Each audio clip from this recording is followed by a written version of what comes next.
bonne nuit ou bon début de soirée, c'est selon, car ce soir à Québec sur demande, on découvre Québec la nuit en commençant par une tournée au bar Le Drag. On découvre le métier de chauffeur de taxi et par la suite, on va se diriger à l'hôpital Saint-François d'Assise pour vivre la réalité en pleine nuit. C'est parti!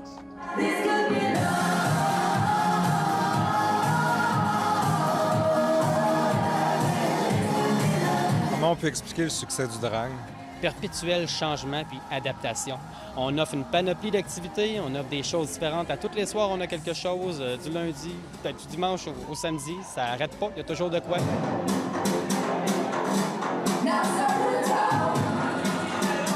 Parce que pour ceux qui aiment danser, il ne reste plus beaucoup d'options à Québec. Non, il en reste plus ben. À Québec, il reste 2 planchers de danse, nous puis le Dagobert, on peut dire. Puis il y en a qui ont fermé. Quand la Mont-Sorcier a fermé, la clientèle sont pas mal ramassés avec nous. Fait qu'on s'est adapté, la clientèle a changé, l'attitude du monde a changé. Il y a de plus en plus d'hétéros, des gay-friendly qu'on appelle, qui débarquent ici. Comment tu as vécu ça, ces changements-là? Bien, ça se vit bien, en règle générale, dans le sens où c'est pas... Il y a personne, en règle générale, d'homophobe qui va venir ici. Donc, t'es pas homophobe, puis t'aimes l'ambiance. En quoi est-ce que c'est un problème que tu sois ici?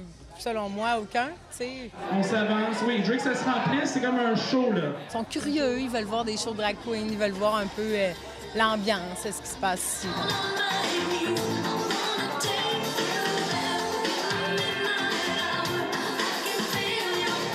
Là, on a un créneau de drag queen, de spectacle, de communauté gay qui aide beaucoup.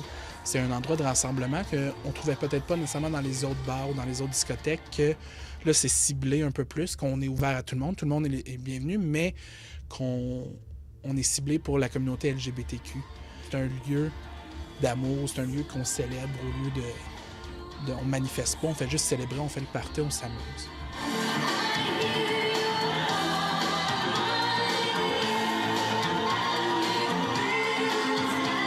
Dans tes soirées libres, est-ce que tu vas avoir le goût de sortir dans des bars avec tes amis ou t'en as plein le casque? Bien, sincèrement, non, j'en ai pas encore plein le casque. Oui, j'aime encore ça sortir, mais tu sais, j'ai une conjointe qui a un enfant, puis ben on aime ça faire d'autres genres d'activités quand on est ensemble, donc je sors un peu moins, mais c'est pas parce que j'aime pas ça clubber. Je suis pas en couple, je suis célibataire en plus, donc je sors.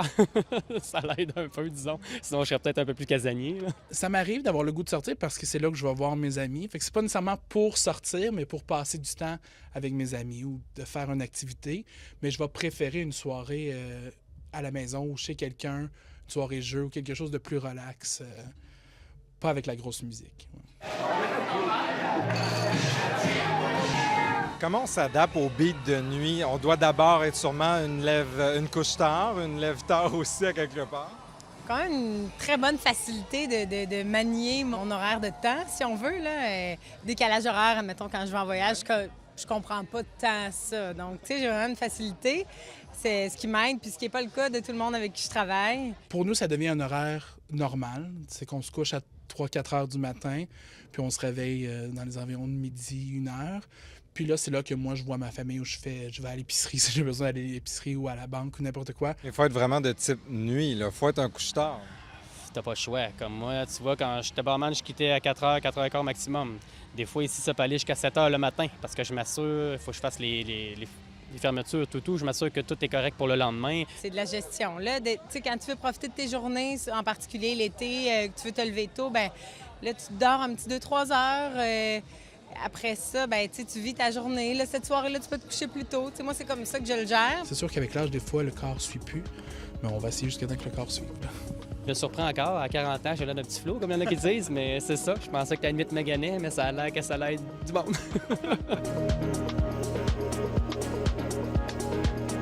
Pendant que la fête se poursuit au drag, nous, on se déplace en taxi de nuit pour aller à l'hôpital Saint-François d'Assise. Salut, Madi. Salut, ça va bien? Oui, toi? Oui. Alors, on s'en va avec toi. Parfait.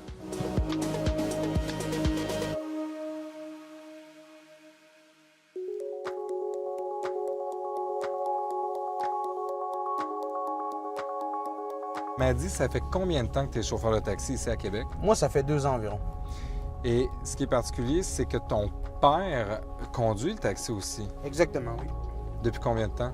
Lui, ça fait 25 ans à peu près, 25-30 ans. Là. Toi, tu prends la relève la nuit, donc la mini-fourgonnette n'arrête jamais, là. Exactement. Vous prenez le même véhicule. Le même véhicule.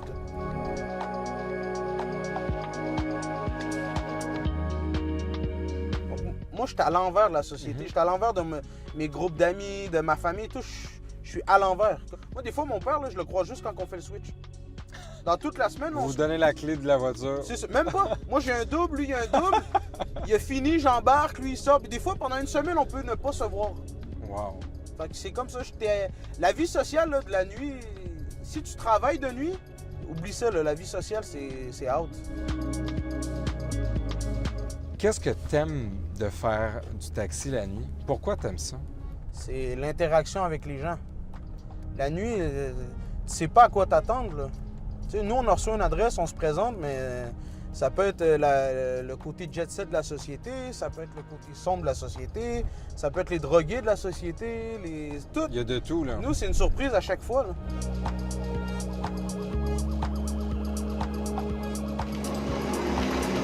Est-ce que c'est plus calme la nuit quand même ou il n'y a jamais de moment plus calme? La nuit, c'est très, très différent du jour ou du soir parce que le jour, c'est sûr que là, on a beaucoup d'équipes médicales qui font leur tournée, puis c'est là que ça se passe, ils viennent faire leur tournée. Par contre, la nuit, c'est faux de penser que les gens dorment. On a des gens qui sont très, très malades. On a du personnel qui sont quand même diminués parce que justement, c'est la nuit. Si c'est comme une salle de thérapie, le taxi, hein. C'est un confessionnal, ben exactement, c'est un confessionnal. Moi, j'ai une minivan en plus, là, les gens se mettent à l'aise, là. Puis ça se vide, là. Tac, tac, tac, tac, tac. Ils sont pas gênés, rien, là. Mais il y en a même qui sont mêlés au point qu'ils savent plus pantoute où ils s'en vont, là. Non, il y en a qui ils s'assoient ici. Tu le vois arriver, il marche comme un être humain normal. Il s'assoit à côté de toi, mais la tête est plus là, lui. Il se rappelle plus il habite où, il se rappelle plus il est venu avec qui. Puis là, soudainement, là, il y a tout le temps quelque chose qui le ramène de qu'est-ce qu'il a fait dans sa soirée. Il y a un flash, là. Ça revient. Exact. Ben, oui, finalement. Ben là, finalement, des fois, là, le mitteur, il tourne. Là. Et le gars est rendu à 60 $, mais il se rappelle pas il est où encore.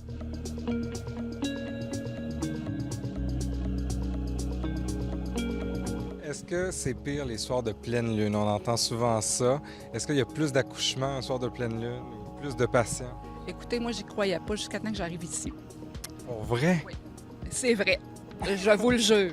C'est les soirs de pleine lune et même ailleurs dans l'hôpital, là, on note beaucoup plus de confusion au niveau des gens. Oui, on le voit tout à fait. On pourrait croire qu'il y a un autobus de dames enceintes qui s'en vient là, pour accoucher tellement que c'est... oui. Ça, puis les systèmes dépressionnaires aussi, ça joue énormément sur les dames qui attendent un enfant, qui sont près d'accoucher. Fait que oui, on le sent. On la regarde. Quand on s'en vient travailler, on la regarde, la lune. On le sait qu'on va avoir une grosse nuit. C'est tout à fait vrai. Qu'est-ce qui est le plus dur de travailler de nuit aussi longtemps, sur 30 ans? Est-ce que c'est la qualité de vie avec les proches, la famille? Qu'est-ce qui est comme? Il y a des avantages et des désavantages. Quand les enfants étaient très, très jeunes, il y avait beaucoup d'avantages. Ça leur a pris même un bout de temps avant de comprendre que maman travaillait. Ils ne s'en rendaient pas nécessairement compte parce que maman était toujours là pour eux. Ça permet de faire plein de choses le jour, puis où il y a moins de gens. On n'est pas pris dans la cohue pour aller faire notre épicerie. Tu te vois faire ça combien de temps encore, le rythme de nuit? Est-ce que tu en ferais une carrière comme ton père? Non, je peux pas faire la nuit parce que à la longue, là, ça use les gens. Comme moi, mon père, maintenant, disait plus jamais travailler la nuit, il est pas capable.